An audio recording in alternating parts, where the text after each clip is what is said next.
Μα δεν με απαντάει κανείς. Συγγνώμη ρε παιδιά, δεν είστε από του Max Power, δεν είστε. Αυτό εδώ φίλε, τι είναι αυτό εδώ?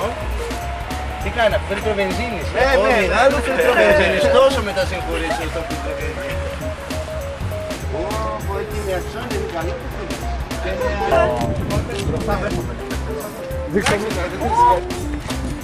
Ξεκινάει η βελτίωση λοιπόν. Και βάζουμε την πρώτη νητρομπουκάλα, θα έχει 8 συνολικά. Βάλτε. Παναγία μου, μην το βάλεις ακραγή αυτό το πράγμα σου. Το ακούς τις ειδήσεις στο ακούσει. Κάνει μπαμ. Βγάλ' το σε παρακαλώ, θα σκοτωθούμε. Βγάλ' το, Παναγία μου. Μα είσαι τρελός, το έχουν πει και στις ειδήσεις ρε φίλε. Κάνει μπαμ μου του λες εδώ. Ρε κάνει μπαμ σου λέω. Το έχω ακούσει στις ειδήσεις, ξέρουν οι άνθρωποι. Όχι, ξέρουν οι άνθρωποι. Κάνει μπαμ αυτό εδώ. Έχει δύο από το ένα λέει και ένα από το άλλο και κάνει μπαμ. Μα είσαι τρελός. Για κάντε πίσω, εγώ θα σας σώσω. Θα ανατιναχτώ μόνος μου, φύγε σου λέω. Ρε φίλε, βγάλτε από και θα κάνει μπαμ. Εγώ πάω σπίτι μου, δεν τη μαμά μου τώρα. Θα με πατήσεις, φίλε, αν δεν κανείς.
Επίσης, με το converter που έχουμε στην εταιρεία μόλις τώρα το έμαθα, μπορούμε να βάλουμε και ένα φούρνο που προετοιμάσουμε. Και ένα πορτατίφ. Και ένα πορτατίφ, βέβαια.